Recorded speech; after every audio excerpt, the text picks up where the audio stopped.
वैदिक पर्सपेक्टिव के इस YouTube चैनल को सब्सक्राइब करें, वीडियो को लाइक व शेयर करें। ओम त्रिश्चिन्नो अद्या भवतं नवे दशा विभुर्वाम याम उत रातिरश्विना युगोर्हि यंत्रम हिम्येव वाससो अभ्यायम सेन्या भवतं मनीषिभिः। त्रिसप्त ही हमारा आज ही हो, तुम दोनों नवेदस व्यापक, हम तुम दोनों का परिचालन करते हैं और आय पंचमांश। हे अश्विना पुरुष और युगल, तुम दोनों का ही यंत्र शीतल रात्रि के समान दिन है। साक्षात कार्य सिद्धि के लिए ग्रहण करने योग्य हो तुम मनीषियों द्वारा। यह ऋग्वेद के प्रथम मंडल का 34वां सूक्त है। आज ही हो तुम दोनों नवेदस, अद्या आज ही, भवतम हो तुम दोनों, नवेदशा नवेदस। नवेदशा भगवान यास्क के अनुसार नेवदा इति मेधाविनामसु पठितम, निघंटु 3:15। तात्पर्य है मेधावी। भगवान ऋषि दयानंद के अनुसार नवेदशा का तात्पर्य है नवेद्यते वेदितव्यम, ज्ञातव्यम, अवशिष्टम ययोस्तौ विद्वांसौ। ऐसे विद्वान जिसे जानने के लिए, ज्ञात करने के लिए कुछ भी शेष न बचा हो। दोनों दृष्टिकोणों को एक साथ लेने पर इस मंत्रांश से यह स्पष्ट होता है कि त्रिसप्त के विषय में दंपत्ति को, पुरुष औरत युगल को आज ही अभी तत्काल जानना आवश्यक है। इस हेतु विलंब या संदेह न रहे।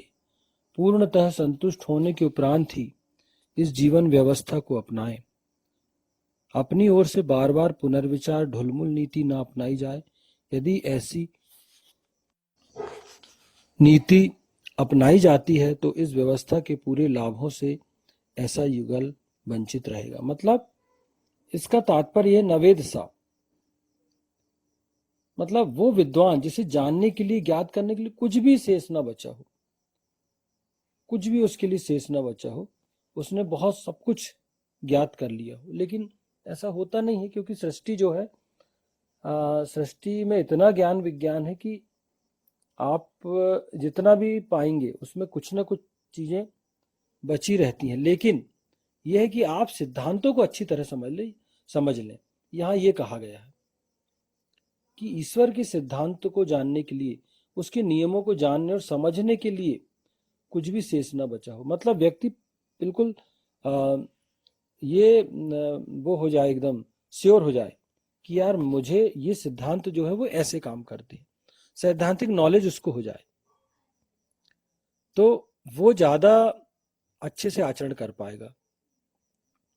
और अब यहाँ पर कहा है, मतलब इसमें एक चीज और अपने को सामने आ रही है कि जो दंपति हैं, पुरुष औरत युगल, तो उनको भी त्रिसप्त के विषय में जानना आवश्यक है, क्योंकि उनको भी किसी प्रकार का संदेह ना रहे और देरी ना करें वो त्रिसप्त को जानने में। क्योंकि अगर आप त्रिसप्त को जानेंगे, त्रिसप्त जो है वो आपके जीवन का, पूरे जीवन का आधार है। अगर आपने त्रिसप्त को अच्छे से समझ लिया, मैं फिर एक बार दोहरा देता हूं कि त्रिसप्त जो है वो ईशान है, वो एक है, ईश्वर एक है, वेद उसका शाश्वत संविधान ग्रंथ है, और दिव्य जन्म होता है, मतलब स्वर्ग नरक होते हैं। ये जो तीन चीजें हैं, तीन जो आधार स्तंभ है, इनको जानना बहुत अधिक आवश्यक है। कि एक तो वो वेद पर अपनी आस्था रखे, श्रद्धा उसको रहना चाहिए कि वेद ईशान, पहला ईशान है वो ईश्वर भैया एक है, जो निराकार है, एक ईशान है। दूसरा, वेद उसका संविधान, शाश्वत संविधान ग्रंथ है, ये पहले भी मैं बोल चुका हूँ, फिर से कहता हूँ। तो ये मान ले कि मुझे जो भी गाइडेंस लेनी वो वेद से ही लेना, क्योंकि वेद में सारी गाइडेंस है मनुष्य के लिए। और दिव्य जन्म होता है, और दिव्य जन्म होता है मीन्स पुनर्जन्म होता है। आपको यहाँ जो कर्म आप करेंगे उनके जाने के बाद एक जीवन और आपको मिलेगा स्वर्ग नरक के रूप में, आपको जहाँ अपने कर्मों का हिसाब देना है। ये जो चीजें हैं, ये 3 आधार स्तंभ हो गए। 3 आचरण स्तंभ, स्तवन, आय पंचमांस, मंत्र। मतलब मैंने बताया था वेदाध्ययन आप डेली करें, प्रतिदिन वेद को अपनाएं, पढ़ें, और उन वेद के अंदर जो नियम बताए गए हैं, वेद के अंदर जो ईशान ने आपको, परमपिता परमेश्वर ने आपको गाइडेंस दिया, उसको अपने जीवन में अपनाना। आय पंचमांस मतलब दान करना।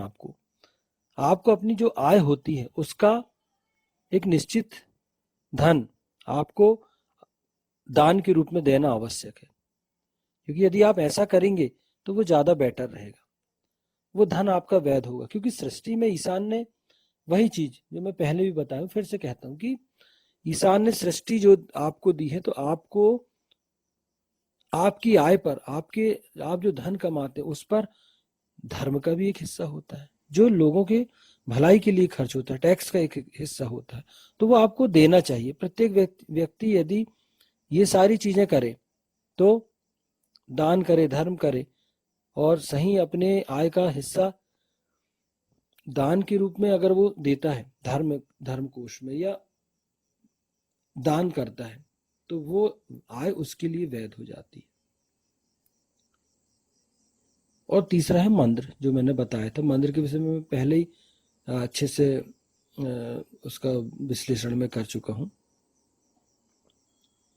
तो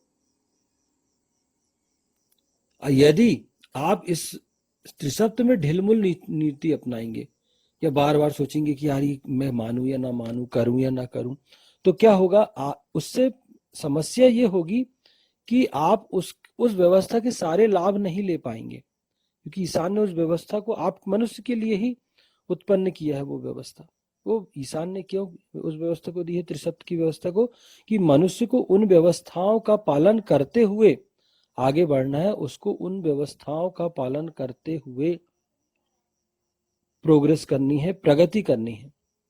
क्योंकि बिना उन आदेशों का पालन किए, बिना उन सिद्धांतों को माने, आप उस स्तर पर सफलता प्राप्त नहीं कर पाओगे जिस स्तर पर ईशान कहता है कि आप सफल हो। क्यों? क्योंकि ईशान ने ही आपको जन्म दिया, तो वो चाहता है कि आप सृष्टि के सारे सुखों को भोगें, लेकिन धर्म पूर्वक, अनीति से नहीं। यहाँ आप देखेंगे, अगर हमारे हिंदू धर्म में, सनातन संस्कृति में, तो हमारे पुराने जो राजा महाराजा हुए, प्राचीन काल से देखते आए हम, सतयुग, त्रेता, द्वापर, ये कलयुग, हम ऐसे ऐसे राजाओं के विषय में, ऐसे ऐसे लोगों के विषय में पढ़ते हैं जिन्होंने ऐसे ऐसे भोग किए हैं जो आज हम कल्पना नहीं कर सकते। क्यों? क्योंकि सृष्टि ईशान ने भोग के लिए बनाई है। लेकिन जिन्होंने भी भोग किया, या जिन्होंने भी बहुत आगे गए, उन्होंने त्रिसप्त का पालन किया, किसी न किसी रूप में त्रिसप्त को अपने जीवन में अपनाया, और उन्हीं व्यवस्थाओं का लाभ लेते हुए वो बहुत प्रगति करे उन लोगों ने। ईशान ने सृष्टि भोग के लिए बनाई। क्यों? वो कहता है कि मैंने आपको भोग के लिए जन्म दिया, कि जाओ इस सृष्टि में जाकर इस सृष्टि के सुखों को भोगो, सृष्टि में अच्छे से जीवन यापन करो। यदि आप ऐसा करते हैं तो आपका जीवन सफल है। और वो कब होगा? जब आप धर्म पूर्वक, नीति पूर्वक उन चीजों को अपने जीवन में अप्लाई करें। नहीं तो अनैतिक रूप से भी बहुत लोग जीते हैं, अधर्म से धन अर्जन करते हैं, भ्रष्टाचार से धन अर्जन करते हैं, तो वो ईशान उसको मना करता है। वेद बिल्कुल उसको निषिद्ध करता है कि आपको धन अपनी परिश्रम से प्राप्त करना है, अपनी मेहनत से प्राप्त करना है, और उस धन का प्रयोग आपके जीवन में करना है, क्योंकि वो आपको पोषित करने वाला है। वो धन, मेहनत का धन, धर्म पूर्वक संचय किया गया धन आपको पोषण प्रदान करता है, पोषित करता है वो धन आपको। लेकिन हम वैसा नहीं करते, और जो लोग ऐसा करते हैं वो इनके फायदे लेते हैं। तो यहाँ त्रिसप्त पर बहुत जोर दिया गया है। व्यापक हम तुम दोनों का परिचालन करते हैं, और आय पंचमांस। विभुः व्यापक हम, वाम तुम दोनों का, यामः परिचालन करते हैं, उत और राति है आय पंचमांस। यदि कोई दंपति त्रिसप्त की व्यवस्था को अपनाते हैं तो उनके जीवन के परिचालन की जिम्मेदारी व्यापक ईशान परम परमात्मा स्वयं अपने ऊपर ले लेता है। हाँ, वही चीज। अगर कोई भी दंपति, दंपति मतलब पति पत्नी, त्रिसप्त को की व्यवस्था को अपनाते हैं तो उनके जीवन को चलाने की जो जिम्मेदारी है वो परमपिता परमेश्वर ईशान अपने ऊपर ले लेता है।